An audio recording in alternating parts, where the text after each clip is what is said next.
క్రీస్తునందు సహోదరి సహోదరులారా, ప్రభువైన యేసు క్రీస్తు నామములో హృదయపూర్వక వందనాలండి. ముందుగా ఇంత మంచి సమయాన్ని ఇచ్చిన తండ్రైన దేవునికి ప్రభువైన క్రీస్తు ద్వారా కృతజ్ఞతాస్తుతులు చెల్లిస్తున్నానండి. అందరూ బాగున్నారండి. వాక్యం చదువుకొని ప్రార్థన చేసుకున్న తర్వాత పాఠంలోనికి వెళదామండి. మార్కు సువార్త 1వ అధ్యాయం 1వ వచనం. దేవుని కుమారుడైన యేసు క్రీస్తు సువార్త ప్రారంభం. ప్రార్థన చేసుకుంటాం. పరలోకమందున్న మా తండ్రి, పరిశుద్ధ ప్రేమ గల తండ్రి, గొప్ప తండ్రి, నీ ప్రియకుమారుడు యేసు క్రీస్తు ప్రభువు ద్వారా కృతజ్ఞతాస్తుతులు చెల్లిస్తున్నాం. ఆరాధన క్రమం అంతట్లో మీరు నడిపించండి. వాక్యం బోధించుండగా వినువారు తండ్రి మంచిదని తిని వాక్యానుసారం నడిచే భాగ్యం ఇచ్చేయండి. వాక్యం బోధించుండగా ఈ లోక సంబంధమైన జ్ఞానంతో కాకుండా మీ జ్ఞానంతో మాట్లాడే భాగ్యం దయచేస్తారని మా ప్రభు యేసు క్రీస్తు నామలో వేడుకుంటున్నాం తండ్రి, ఆమేన్. ప్రభు యేసు క్రీస్తు నామలో హృదయపూర్వక వందనాలండి. దేవుని కుమారుడు యేసు క్రీస్తు ప్రభు ఈ లోకానికి వచ్చిన తర్వాత పరలోక రాజ్యం సమీపిస్తుంది కనుక మారు మనసు పొందమని ప్రకటింప మొదలు. అంశం పాఠం పేరు యేసుక్రీస్తు ప్రభువారు ఎవరో తెలుసా? యేసుక్రీస్తు ప్రభువారు ఎవరో తెలుసా? ఎవరో మాకెందుకు తెలియదు. ఇదే మాట సంఘంలో అంటే ఇది సంఘమే ఎక్కువ అయితే మాకు తెలియదంటే ఇక్కడ అందరూ వదిలే ఉంటారు. మాకేం తెలియదని మాకు తెలుసు అని అనుకుంటారు. అయితే యేసుక్రీస్తు ప్రభువారు ఎవరు అనేది ఈ లోకంలోని ప్రతి ఒక్కరూ కూడా చెప్పే విషయాలు ఏంటంటే ఆయన ఎవరు అనంటే రక్షకుడు అని చెబుతారు. కరుణామయుడు, దయామయుడు, ప్రేమామయుడు, ఇవే యేసుక్రీస్తు ప్రభువారు. ఇవన్నీ కూడా ఈ లోకంలోనే. యేసుక్రీస్తు ప్రభువారు ఎవరు అనంటే ఈ లోకంలోనే కరుణామయుడు, దయామయుడు, ప్రేమామయుడు, ఇవన్నీ కూడా ఇక్కడే. ఎందుకని ఇక్కడ ఇవన్నీ చూపిస్తుంది యేసుక్రీస్తు ప్రభువారు అని అంటే తండ్రి అయిన దేవుడు ఇచ్చిన ఆత్మ ఎవరిలో ఉంది? మనలో ఉంది. మనలో దేవుని ఆత్మ ఉంది. ఆ ఆత్మను కాపాడడానికి, ఆత్మను రక్షించడానికి యేసుక్రీస్తు ప్రభువారు పరిశుద్ధాత్మ దేవుడు మనలను నిత్యము నడిపిస్తూ కాపాడుతూ ఉన్నారు. ఎప్పుడైతే దేవుడిచ్చిన ఆత్మ మనిషిలో నుంచి వెళ్ళిపోతుందో నువ్వు ప్రభువా అన్నా పట్టించుకోడు, కేకలు పెట్టినా పట్టించుకోడు, ఏడ్చినా పట్టించుకోడు. ఎప్పుడు ఏడ్చేది? మనిషి. మనిషి చనిపోయినప్పుడు ఏం చేస్తుంటారు? ఏడుస్తూ ఉంటారు. ఏడ్చిన ప్రయోజనం లేదు. నువ్వు ఆ మనిషికి ఏ విధంగా ఏం చేసినా ప్రయోజనం లేదు. ఏమి లేదు. వెళ్ళిపోయింది ఆత్మ, వెళ్ళిపోయింది. వెళ్ళిపోయిన తర్వాత నువ్వు ఇక ఏం చేసినా ప్రయోజనం లేదు, ఏడ్చినా ప్రయోజనం లేదు, ఏమీ లేదు. కానీ ఒకటి చెబుతున్న విషయం ఏంటంటే బైబిల్ గ్రంథం సమాధి కార్యక్రమం మాత్రం క్రమంగా మర్యాదగా జరగాలి, లేకపోతే పిండం పడిపోయిన విధానంగా అవుతుంది. క్రమంగా జరగాలి అని. ఇదంతా ఎందుకు చెప్తున్నానంటే యేసుక్రీస్తు ప్రభువారు మనలను కాపాడుతున్న విధానం. ఎందుకనంటే దేవుని ఆత్మ మనలో ఉంది కాబట్టి దేవుడు యేసుక్రీస్తు ప్రభువారు మనల్ని కాపాడుతున్నారు. యేసుక్రీస్తు ప్రభువారు ఎవరు అనంటే రక్షకుడు. రక్షకుడు. యేసు అనగా అర్థం ఏంటి? రక్షకుడు అని అర్థం. క్రీస్తు అనగా అర్థం ఏంటి? అభిషక్తుడు అని అర్థం. యేసుక్రీస్తు ప్రభువారు ఇంకా ఎవరు అని మనం చూస్తే దేవుని కుమారుడు యేసుక్రీస్తు. ఇక్కడ మార్కు సువార్త 1వ అధ్యాయం 1వ వచనంలో దేవుని కుమారుడైన యేసుక్రీస్తు సువార్త ప్రారంభం అని ఇక్కడ చెబుతున్నారు. మార్కు గారు రాస్తున్నారు. యేసుక్రీస్తు ప్రభువారు ఎవరు అని అంటే దేవుని కుమారుడు. యోహాను సువార్త యోహాను మొదటి పత్రికలోని యోహాను గారు చెప్పిన విషయం చూస్తే ఆయన ఎవరు అని అంటే దేవుని కుమారుడు అని. తర్వాత మార్కు గారు తర్వాత ఈ క్రీస్తుని పరిచారకుడిగా పరిచయం చేస్తారు. ఒకళ్ళేమో పరిచారం చేసే విధంగా ఆయన పరిచారకుడు అని పరిచయం చేస్తారు. ఒకళ్ళేమో బోధకుడు అని చెబుతారు, ఒకళ్ళేమో దేవుని కుమారుడు అని చెబుతారు. యేసుక్రీస్తు ప్రభువారు మహాదేవుడైన, శక్తివంతుడైన, కరుణామయుడైన, ప్రేమామయుడైన యేసుక్రీస్తు. ఇంకా యేసుక్రీస్తు ప్రభువారు ఎవరు అంటే భూమి మీద ప్రతి ఒక్క మనిషి పాపంలో క్షమించి వారిని పరలోకం చేర్చడానికి యేసుక్రీస్తు ప్రభువారు ఈ లోకానికి వచ్చారు. యేసుక్రీస్తు ప్రభువారు పరిశుద్ధుడు, నీతిమంతుడు. ఆయనలో ఏ లోపం లేదు, ఏ తప్పు కూడా ఆయనలో లేదు. యేసుక్రీస్తు ప్రభువారు ప్రతి ఒక్కరి పట్ల ఆయన కలిగి ఉన్న విధానం ఏంటంటే దీర్ఘ శాంతం చూపిస్తారు. దీర్ఘ శాంతం చూపిస్తారు. ఎందుకు ఆయన రాకడ ఆలస్యం చేస్తున్నారనంటే భూమి మీద అంతటను ఏం పొందాలంట? మారు మనసు పొందాలి అనే ఆయన దీర్ఘశాంతం చూపిస్తారు. అజ్ఞాన కాలమున దేవుడు చూచి చూడనట్టుగా ఉండగాని ఇప్పుడైతే అంతటను ఏం పొందాలి? మారు మనసు పొందాలి. యేసుక్రీస్తు ప్రభువారు ఎవరనంటే ఆయన మహాదేవుడు, శక్తిమంతుడు, ఆలోచనకర్త, ఆశ్చర్యకరమైన దేవుడు యేసుక్రీస్తు ప్రభువారు. మనందరినీ పరలోకం చేర్చి ఆయన యేసుక్రీస్తు ప్రభు. యేసుక్రీస్తు ప్రభువారు చెప్పిన విషయం యోహాను సువార్త 14:6 నేనే మార్గం, నేనే సత్యం, నేనే జీవం, నా ద్వారానే ఎక్కడికి వస్తారంట? తండ్రి యొద్దకు వస్తారని యేసుక్రీస్తు ప్రభువారు చెప్తారు.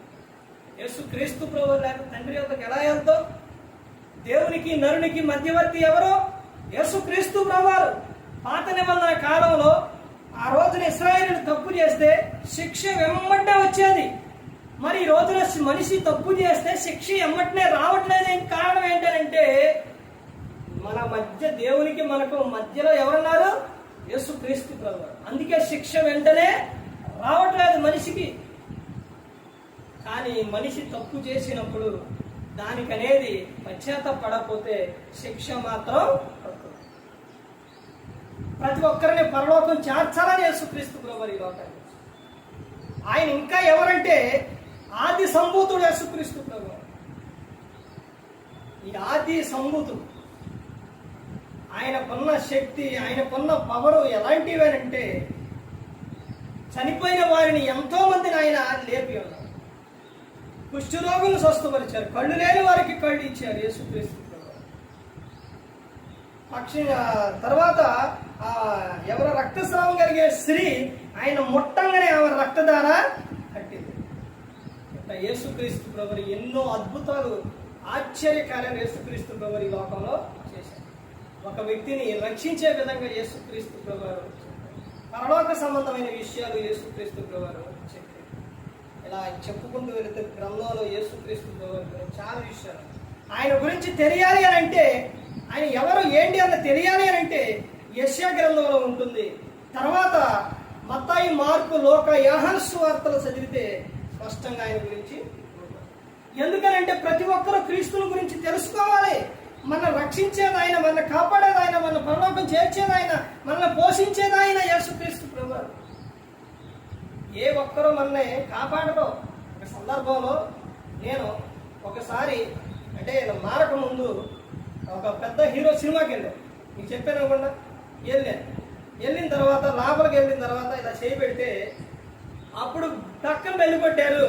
ఇటు నుంచి వచ్చారు, పై నుంచి వచ్చారు, మొత్తం వచ్చారు జనం. ఇక గాలి ఆడట్లా, చెయ్యి రాట్లా, గాలి ఆడట్లా, ఎటు పోదామన్నా జనమే బాగా విపరీతంగా ఉన్నారు. ఇక్కడ నుంచి బయట పడతానా అనుకున్నా. ఆ తర్వాత తీసుకొని నెట్టుకొని బయటకు వచ్చిన తర్వాత అప్పుడు ఆలోచన వచ్చింది. ఏమని? ఇప్పుడు ఇక్కడ ఏదన్నా జరిగితే, నాకు ఇప్పుడు కాలైనా చెయ్యైనా లేకపోతే ఏదైనా జరిగితే ఎవరు చూస్తారు? నేను ఈ మూవీకి వచ్చాను, నా కాలు ఇరిగింది, చెయ్యి ఇరిగింది, నాకు దెబ్బలు తగిలింది, నన్ను చూపించాలని అంటే ఆ మూవీ తీసినోడు కానీ అందులో యాక్టింగ్ చేసినోడు కానీ వస్తారా? రాదు. నాకు ఏదన్నా అయిందనుకోండి, నేను అలా తెలుసా? తెలియదు. అయ్యా నా ఫ్యాన్స్ నా సినిమా చూడటానికి వచ్చిండు, కాలు చెయ్యి ఎగ్గొట్టుకోండు, హాస్పిటల్ తీసుకెళ్ళాలని వస్తారా వాళ్ళు? సరే పోనీ బాగా పిచ్చోళ్ళు ఉంటారు ఫ్యాన్స్, ఆడు ఏమైనా తీసుకెళ్తారా? ఆడు పని మీద ఆడు పోతారు, అయిపోయిన తర్వాత ఇంక పోతారు. ఎంతో మంది సినిమాలకు పోయి కాళ్ళు చేతులు ఎరగొట్టుకొని ప్రమాదం, తర్వాత తొక్కులాట్లో ఇదైనోళ్ళు ఎంతమంది అండి. ఇది డ్యాన్స్ కోసం ఎక్కి అక్కడి నుంచి పడి ఎంతోమంది ఇదైపోయారు. నాకు వచ్చిన ఆలోచన కూడా అది ఆ రోజున. ఆ తర్వాత లోపలికి వెళ్ళిన తర్వాత ఇట పెట్టుకొని 2 కాళ్ళు దాంట్లో పెట్టి ఇట పట్టుకొని ఇట చూసుకుంటా అసలు ఎందుకు నన్ను కాపాడేది ఎవరు? దేవుడు, యేసుక్రీస్తు. అప్పుడు నా చేతికి రింగ్ ఉండేది, ఎంగేజ్మెంట్ రింగ్. ఇప్పుడు ఆడేడో దాచినూరేంటి దాచినంటే అక్కడికి వెళ్ళిపోయింది. ఆ రింగు దాన్ని సిలువు ఉండేది. అంత పట్టుకున్నప్పుడల్లా సిలువు కనబడేది. సిలువే నన్ను మార్చింది. సిలువెట్ట కనపడిన తర్వాత వెంటనే నిలబట్టుకున్నాను. ఎందుకనంటే దేవుణ్ణి సినిమా తీసుకొచ్చింది. సినిమాకి వచ్చానని అక్కడ సినిమా పట్టుకోండి భయం వేసేది. ఆ తర్వాత బయటకు వచ్చిన తర్వాత ఈ ఇంటర్వ్యూలు అయ్యి అంటారు కదా, బయటకు వచ్చిన తర్వాత బండి మీద సిలువు గుర్తుండేది. అటు వెళ్ళి ఆ బండి బయటకి వెళ్ళి అటు డ్రింక్ తాగడానికి కానీ అటు వెళ్తే సిలువు అట్లా చూడంగానే అమ్మ దేవుణ్ణి సినిమా తీసుకొచ్చి అననే ఆలోచన వచ్చేది. క్రమంగా ఇక అసలు ఇది కరెక్ట్ కాదు, వీటి వల్ల నాకు ఏంటి ప్రయోజనం, ఏదైనా జరిగినా కానీ ఎవరు చూస్తారు, నన్ను కాపాడేది దేవుడు, నన్ను పోషించేది దేవుడు, నా కోసం ప్రాణం పెట్టింది యేసుక్రీస్తు ప్రభువు అని సినిమాలో మానేసి.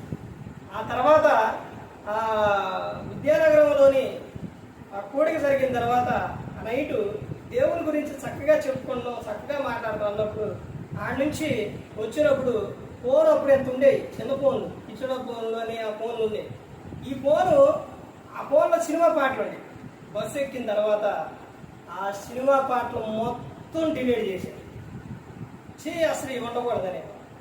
ఆ తర్వాత ఇంటికి వచ్చిన తర్వాత చర్చిలోకి వెళ్ళిన తర్వాత నాకున్న అవకాశం ఏంటంటే ప్రభురాత్రి క్రమం నడిపించడం ఇచ్చారు. ఇచ్చిన తర్వాత ఆ రోజు ఒకసారి వాక్యంలో నువ్వు ప్రభురాత్రి క్రమం నడుపుతూ వాక్యాలు చదువుతూ తర్వాత ఏది లోక సంబంధం సినిమాలు చూస్తూ అన్ని చేస్తారు అన్నప్పుడు నన్ను వాక్యం చదవడానికి బాబుకి ఎలా వాక్యం ఇచ్చానో అంటే వాక్యం చదవడానికి ప్రతి ఒక్కరికి అప్పుడు నుంచి ఎవరికైనా ఎవరొస్తున్నారు కానీ ఎవరైనా ఉన్నప్పుడు వాక్యం చదవడానికి ఇస్తారు. అలా నాకు అవకాశం వస్తే నేను ఇక్కడ బలం అంటే ఈ కట్టి ఉండిద్దాను పరిశుద్ధ స్థానం దాని మీదకి నేను పైకి ఎక్కలా. ఎందుకనంటే నేను సినిమాలు చూస్తున్నాను కాబట్టి నేను దాని మీదకి ఎక్కలా, అక్కడి నుంచోనే వాక్యం చదివాను. తర్వాత నెక్స్ట్ వారం ఆయన ప్రభురాత్రి క్రమం కూడా నడిపించడానికి ఆ రోజు నెక్స్ట్ టైం ఇచ్చారు. ఇస్తే పైకి వెళ్ళకుండా అక్కడి నుంచోనే వాక్యం ప్రభురాత్రి క్రమం నడిపించకపోతే ఆయన ఏమన్నారంటే పైకి రమ్మని సేవకు. ఎప్పుడైతే పైకి రమ్మన్నారో నా కాలు ఎప్పుడైతే అలా పెట్టానో నాలోని ఇక సినిమాలకు కానీ దేనికి కూడా చెడుకు అవకాశం ఇక ఉండకూడదని అక్కడి నుంచి వాక్యం ఇలా తల ఉండేది. బైబిల్ ఇలా పెట్టుకోవడానికి ప్రభురాత్రి క్రమం ఇట్లా నడిపించేటప్పుడు ఇక తలకాయ ఇలాగే ఉండిపోయింది. ఎందుకంటే నాలో తప్పు ఉంది కాబట్టి పాపం ఉంది కాబట్టి తల ఇలా పైకెత్తి చూడకపోయా. ఇలాగే ప్రభురాత్రి క్రమం నడిపించి ఇక అప్పుడు ఇంటికి వస్తే ప్రార్థన అయిపోయింది. ఇంటికి వచ్చిన తర్వాత ఇదే సమయం సమ్మర్లోనే ఇక ఇంటికి వస్తూ నాకు దేవుడు ఇంత మంచి అవకాశం ఇచ్చాడు, నాకు ప్రభురాత్రి క్రమం నడిపించి అవకాశం ఇచ్చింది దేవుడు నన్ను పిలుచుకోండి. ఎందుకు నా జీవితంలో ఈ సినిమాలో ఇవన్నీ నాకెందుకు అని పెద్ద ఇలా అది వరకైతే ఇలా నుంచి ఇలా సినిమా సీడీలు ఇలా రైలుగా కర్రలు కట్టి ఇలా పెట్టోడు. ఆ తర్వాత ఒక అట్టపెట్టి తీసుకొచ్చి ఇంత ఉండేది, అందులో నిండు ఇన్ని అట్టపెట్టిలో వేసాను. మొత్తం తీసుకొచ్చి మంట వేసి అక్కడ తుప్పు సీపి ఉంటే పుల్ల ఇవి ఆకులు కొబ్బరాకు మంట వేసి ఈ సీడీలన్నీ బట్టి అందులో పడేది. మొత్తం కారిపోతుంటే నాన్న అట్ట పడుకొని ఎన్ని డబ్బులు కారిపోతున్నాయి బానే మొత్తం బానే, చెడు మొత్తం ఏమైపోయింది, కాలిపోతుంది. కాలిపోని సీడీలు, క్యాసెట్లు, సినిమా ఏదైతే మొత్తం కాలబెట్టేసి ఇంటిలో నేను వస్తూ ఉంటే మారిన తర్వాత వీడు కూర్చొని అలా ఆయన అమ్మ అలా మంచిగా అలా కూర్చొని సినిమాలు చూసేవాడు. ఇట్టుండేది. సో అది ఏమో అక్కడ ఏమేమో వైపు అక్కడ కూర్చొని చూస్తుండేది. నేను ఎప్పుడైతే ఇటు నుంచి వస్తున్నానో వీళ్ళు ఏం చేసేవాడంటే అక్కడ ఉన్నామో టక్కనని చూసి టక్కన వేసి వచ్చి కట్టేసి వస్తే అక్కడే అవని అట్ట భయపడుతూ అప్పుడు ఆమె కనిపించిందంటే ఏమని, ఎందుకు అశోక్ భయపడుతున్నావు, ఆయనకి ఎందుకు భయపడుతున్నావు, ఆయన వచ్చినప్పుడేమో కట్టేయటం, లేనప్పుడేమో చూడటం, ఇదంతా ఎందుకు అసలు, దేవుడు చూస్తుండగా, దేవుడు చూస్తున్నా, ఆయనకు భయపడాలని ఆమె మానేసింది. ఆ తర్వాత వీళ్ళు ఎలా మారట్లేదని ఆ ఛానల్లోని ఆ టీవీ ఛానల్లో ఆ టీవీ ఆఫ్ చేసి ఈ వాక్యం పెట్టుకునేటప్పుడు అందులో వాక్యం పెట్టేటప్పుడు వ్యర్థమై వస్తుంటే ఆ తర్వాత కూడా అది ఆ ఛానల్ పోయింది. తర్వాత అందులో రీఛార్జ్ చేయమని ఫోన్ చేస్తే ఇందులో దేవుని ఛానల్లోకి వస్తే రీఛార్జ్ చేస్తాం, అవన్నీ రావన్నాడు, వచ్చినప్పుడు ఫోన్ చేయాలి అయితే. అలా తర్వాత అర్థమైంది, ఏదైతే కనబడ్డదో ఎక్కడైతే ఉందో మొత్తం చించేసి మొత్తం బీరువాలకు సంబంధించి దాంట్లో అవి ఉంటాయి కండి విగ్రహాలు, అవి కూడా కత్తె పగలగొట్టేసి తీసి పారేసి అసలు ఏ ఒక్కడే కూడా ఉండకూడదు. ఇక దేవుడే ఉండాలి. ఎవరో యేసుక్రీస్తు ప్రభువారే మనలో ఉండాలి. మన హృదయంలో ఆయనకే చోటు, ఆయనే ఉండాలి. ఇక ఎవరు కూడా మొదటి స్థానం దేవునికే ఇవ్వాలి. అప్పటి నుంచి ఇప్పటి వరకు కూడా ఆయనే నడిపిస్తూ ఉన్నారు. ఆయన మనలో ఉంటే, మన హృదయంలోకి వస్తే, దేవునికి మనం చోటిస్తే జరిగే అద్భుతం ఏం జరుగుతుందో తెలుసండి. జరిగే విషయాలు ఏంటో తెలుసండి. మానవుడు ఇది గమనించట్లా, తెలుసుకోవట్లా. ఒక్కసారి ఆలోచించి చూడండి. ఒక్కసారి క్రీస్తుని మీ హృదయంలో అడుగుపెట్టిన అవకాశం ఇవ్వండి. నీ హృదయంలో చోటు ఇవ్వండి.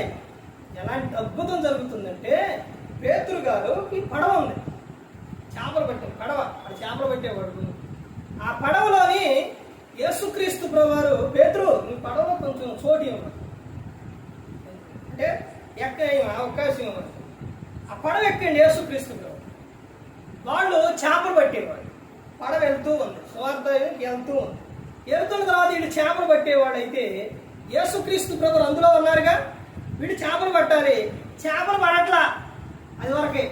ఇప్పుడు క్రీస్తు వచ్చారుగా, ఇదిగో పేతురు ఇక్కడ ఎయ్ అన్న, ఆడెయ్యంగానే వల పిగిలిపోయే నీ చేపలు పట్టాయి, లాగలేకపోయారు. చూశారండి, క్రీస్తుకు చోటిస్తే అది వరకు వాళ్ళకి దొరకని చేపలు పడవలో ఎన్ని చేపలు వచ్చినాయి? 2 చేపలు వచ్చినాయి. క్రీస్తుకు మన హృదయంలో చోటిస్తే, ఆయన ఉంటే మనం చేసే ప్రతి ఒక్క పని ముందుకెళ్తుంది. విస్తారమైన దీవెనలో వస్తాయి. ఎలాంటి దీవెనలు వస్తాయో తెలుసండి. పిల్లలు పుట్టరు అని చెప్పినప్పుడు, ప్రభు నాకు పుట్టరంట అని ఏడ్చుకుని కన్నీటితో ప్రార్థన చేస్తే 4 నెలల పాటు గర్భం ధరించి కడుపులో బిడ్డ ఉందన్న సంగతి కూడా 4 నెలల వరకే తెలియదు. అలాంటి అద్భుతమైన కార్యం యేసుక్రీస్తు వారు చేశారు. అవతారం ఉన్న గది చూశారండి ఎప్పుడన్నా? గది అది వరకు ఎలా ఉండేది తెలుసండి, చీకటే. చీకటి లోపలికి వెళితే చీకటే, చికాకు. అక్కడ ఆ ప్రార్థన, నేను మారిన తర్వాత లోపల ప్రార్థన, కన్నీటి ప్రార్థన, ఉపవాస ప్రార్థన, నిత్యం ప్రార్థనే. అక్కడే వాక్యం చదువుకునేవాడు, అక్కడే ప్రార్థన చేసుకునేవాడు. ఆ తర్వాత క్రమంగా ఆ గది ఎలా మారిపోయింది? క్రీస్తు దేవుడు ఉన్న ఆ ప్రదేశం అక్కడ ఎలా ఉందండి? వెలుతురుతో ఉండిపోయింది. ఆనందం, సంతోషం. అక్కడి నుంచే వాక్యాలు, సువార్త అక్కడి నుంచే. ఆయన ఉన్న ప్రదేశం ఏమవుతుందో తెలుసండి, దీవించబడుతుంది, ఆశ్చర్యకరంగా. షాప్లో నేను వాక్యం పెట్టేటప్పుడు, ఆయన ఫోన్ అక్కడ వాక్యం పెట్టేటప్పుడు ఆ మధ్యలో అక్కడ ఏదన్నా ఉందనుకోండి, పోనీలే అలా ఉన్నది చికాకు నేను ఉంచుతావా? కొంచెం మొత్తం ఏం చేస్తాం? శుభ్రం చేస్తాం. దేవుడు ఉన్న చోట ఎలా ఉంటుంది? ఆ గృహమైనా మన హృదయమైనా శుభ్రంగా ఉంటుంది, బాగుంటుంది, బహుగా ఫలిస్తాం. అలా ఎన్నో మన హృదయంలో ఏముంటుందంటే ఆనందం ఉంటుంది. ఎన్ని బాధనాలు ఉన్నాయి, ఎన్ని శ్రమలను రాని ఏదొచ్చినా ఎలా ఉంటాం? మనకు ఆనందంగా, సంతోషం. ఎంతో మంది దేవునికి హృదయంలో చోటు లేక, అంటే చోటు ఇవ్వక, ఎంతో మంది సినిమా వాళ్ళు కానీ, లేకపోతే రాజకీయ నాయకులు కానీ, తర్వాత బయట ఉన్న వారు కానీ, పెద్దవాడు కానీ, పేదవాడు కానీ, ఎవరైనా కానీ ఏమైపోతున్నారండి? ఉడిపెట్టుకొని చనిపోతున్నారు, మందు దాగి చనిపోతున్నారు, దాని కింద పడి చనిపోతున్నారు, దూకి చనిపోతున్నారు. కారణం ఏంటి? ఆడికేం తక్కువ? డబ్బు లేదండి, ఆస్తులు లేవా? ఇవన్నీ ఉన్నాయి. ఆయన మెలక తిరిగాడు, మెరుగు తిరిగితే మైకేల్ జాక్సన్ ఆయన ఇల్లంతా ఆయనదేనంట. కానీ ఆయన ఒకసారి అడిగినప్పుడు, ఏమని మీకు ఇంకేంటి కావాలి, ఏం తక్కువ అంటే మనశ్శాంతికి కావాలన్నట్ట. మనశ్శాంతి లేదన్నట్టు. చూశారండి? ఎవరిస్తారా మనశ్శాంతి? ఎవరిస్తారా సంతోషం? నీకు ఎన్ని కోట్లు ఉన్నా, ఎంత ఆస్తి ఉన్నా, నీకు ఎవరిస్తారు మనశ్శాంతి? డబ్బిస్తుందా? ఆస్తులు ఇస్తాయా? ఇవ్వండి. క్రీస్తుని ఇస్తారు. ఆ తర్వాత క్రీస్తు నా హృదయంలోకి వచ్చిన తర్వాత అది వరకు భయంకరమైన వ్యాధులు ఎన్ను పోస్తా ఇలా ఉన్నాయి, ఎన్ను పోస్తా ఇలా ఇడిపోయి కాళ్ళు, చేతులు, ఒళ్ళు మొత్తం స్వచ్ఛొచ్చేసి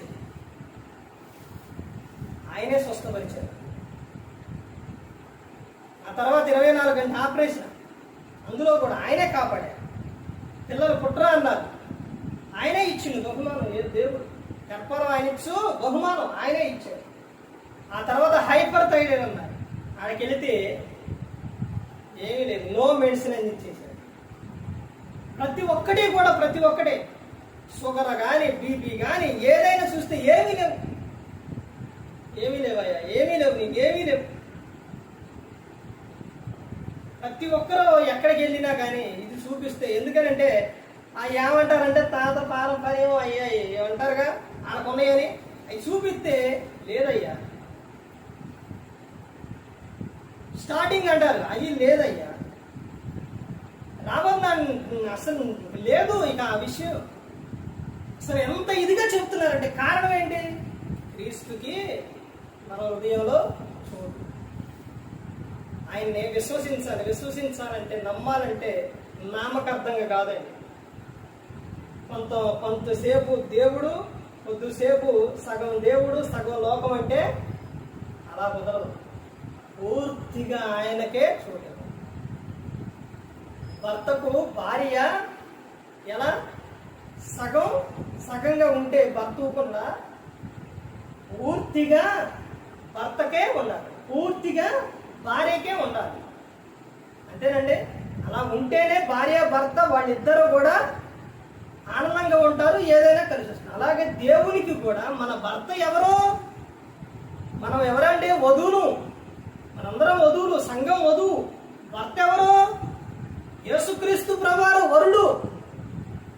వరుడండి ఆయన. మనం వధువులు. మరి మనం ఎలా ఉండాలి? మనలో నుంచి ఏ వాసన రావాలి? ఎలాంటి సువాసన రావాలి? ఇప్పుడు వివాహానికి పురుషుడు చూసుకోవడానికి పెళ్లి చూపులకు వస్తుందండి. వచ్చినప్పుడు అమ్మాయిని చూపించాలి. చూపించడానికి ఈ అమ్మాయి పని చేసి పనికెళ్ళొచ్చి అట్టేళ్ళొచ్చి ఇట్టేళ్ళొచ్చింది అనుకోండి, ఏమో తీసుకొచ్చి కూర్చోబెట్టి ఇంకా చూసుకో అంటారా? అంటారు. ఏం చేస్తారు? చక్కగా రెడీ చేస్తారు. ఎందుకు? ఆ అబ్బాయికే, పెళ్లి కుమారుడికి నచ్చాలి కాబట్టి చక్కగా రెడీ చేస్తారు పెళ్లి కుమార్తె. అలాగే మనం కూడా క్రీస్తుకి నచ్చాలంటే నచ్చే విధంగా మనం ఉండాలి, ఆ విధంగా జీవించాలి. కుటుంబం దీవించబడుతుంది, ఆశీర్వదించబడుతుంది. ఒక ఆమె అంట, ఈరోజు నేను ప్రార్థన అయిపోయిన తర్వాత సాడి కూర్చున్న తర్వాత ఒక ఆమె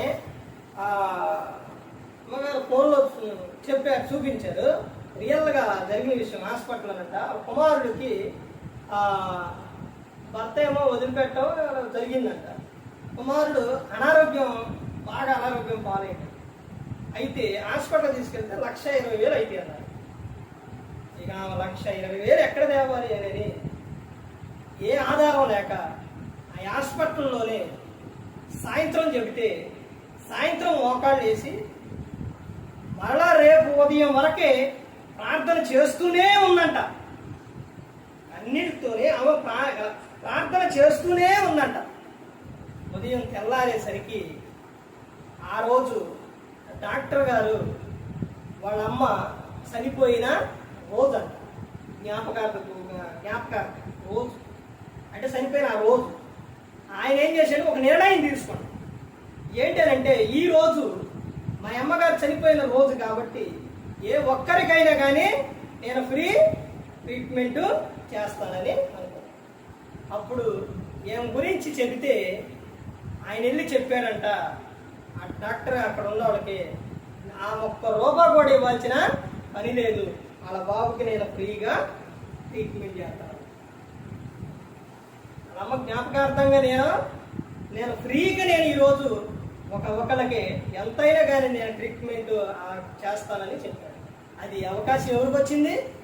వాళ్ళ బాబుకి చేసే విధంగా వచ్చింది ఆ అమ్మ వాళ్ళ బాబుకి. కారణం ఏంటంటే ప్రార్థనలో శక్తి ఉంది, ప్రార్థనలో పవర్ ఉంది. కానీ మనిషి ఇది గమనించట్లా. నీ హృదయంలో విశ్వసించి చూడు. నాకు చిన్నప్పటి నుంచి యేసుక్రీస్తు ప్రభువు అంటే ఇష్టం. నా హీరో ఎవరనంటే యేసుక్రీస్తు ప్రభువే. చిన్నప్పుడు ఒక చాట కూర్చొని పిల్లలందరూ కూర్చొని చిన్న పిల్లలు ఒక చాట కూర్చొని పాడపాడారు. అప్పుడు వాక్యం ఇష్టమైనది ఏంటంటే యోహాను సువార్త 3:16. అదే చదివాడు. ఇక దేవుడు లోకంలో ఎంతో ప్రేమించు కాగా తన అద్వితీయ కుమారుని ఈ లోకానికి ఏ ఒక్కరూ నశించి నరకానికి వెళ్ళిపోకూడదని ఆయన యందు ప్రతి ఒక్కరు కూడా విశ్వసించాలి అని ఆ వాక్యమే చదివాడు. దేవుడు లోకంలో ఎంతో ప్రేమించు. తర్వాత అప్పుడున్న పాటలు ఏంటంటే ఎన్ని తలిసినా ఏది అడిగినా ఈ పాట. మన హృదయంలో క్రీస్తుకు చోటిస్తే ఆయన మన హృదయంలోనికి వస్తే మనం ఏమైతుందో తెలుసండి, బహుగా పరిస్థితి. ఆయన పరిశుద్ధుడు, మనం కూడా పరిశుద్ధంగా జీవిస్తాం. ఇంకా ఈ మరి ఏమండి అలా చెబుతున్నారు కదా, అసలు ఆ రోగం వ్యాధి రాకుండా ఉండిద్దా అని అనుకోవచ్చు. కానీ ఒకటి గమనించండి, కాలాన్ని బట్టి వాతావరణాన్ని బట్టి వస్తుంటే మనిషి అన్న తర్వాత దేహం ఉన్న తర్వాత రోగం రాకుండా ఉండదు. బైబిల్ గ్రంథంలో చాలా మంది భక్తులకే వచ్చినాయి. వస్తుంటే ఇప్పుడు సమ్మర్ అండి, ఎండాకాలం చెప్తున్నానండి. ఎందుకంటే ఇక్కడ మీరు మౌనంగా విన్నా యూట్యూబ్ ద్వారా వింటారు, అందరికీ చెబుతున్నారు. ఇప్పుడు బాగా ఎండలు వచ్చినాయి. ఇప్పుడు తర్వాత వర్షాలు పడతాయి.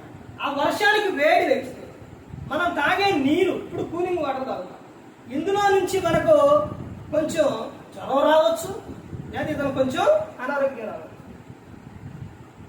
అలా వచ్చినప్పుడు దానికి మనం టాబ్లెట్ వేసుకున్నప్పుడు, ఇంజక్షన్ చేయించుకున్నప్పుడు దేవుడు స్వస్థపరుస్తాడు.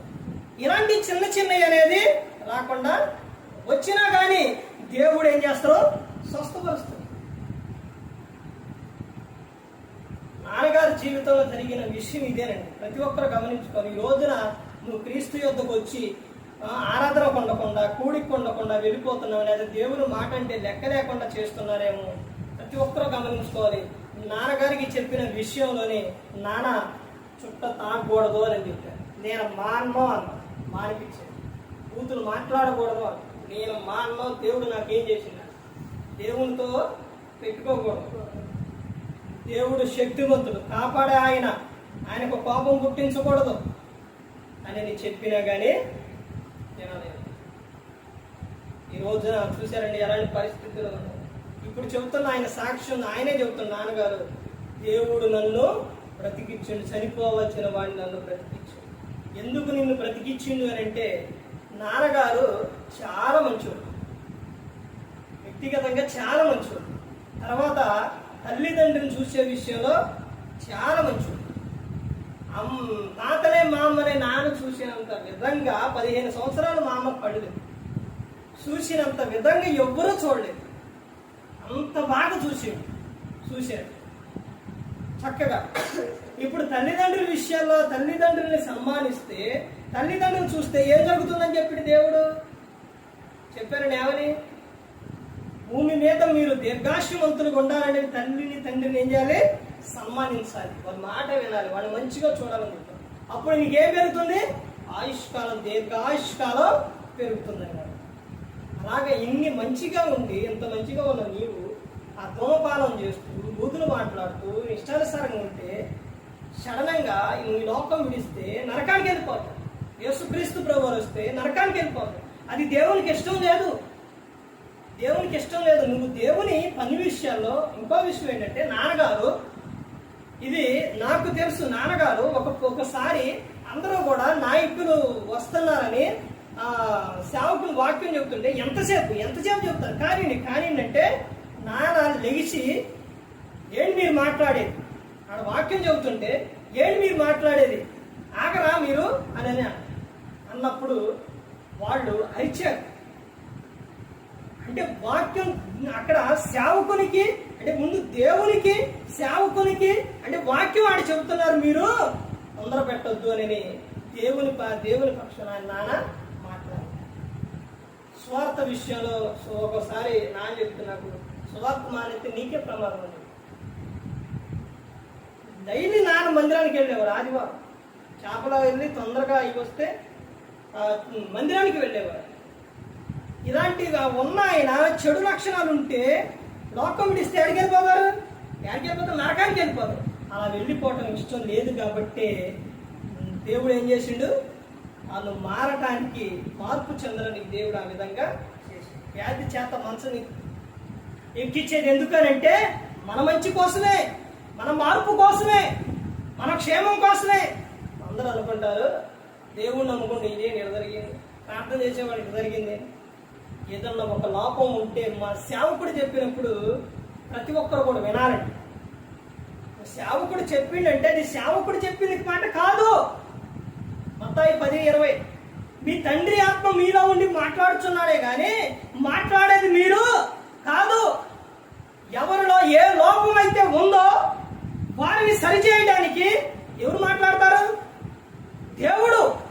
ఇప్పుడు ఇక్కడ కూర్చున్నారు మీరు, చెబుతున్న నాకైనా, వింటున్న మీకైనా, ఎవరికైనా, ప్రతి ఒక్కరు యూట్యూబ్ ద్వారా కానీ ప్రతి ఒక్కరిలో మీలో ఏ లోపం అయితే ఉందో అది నాకు తెలుసా?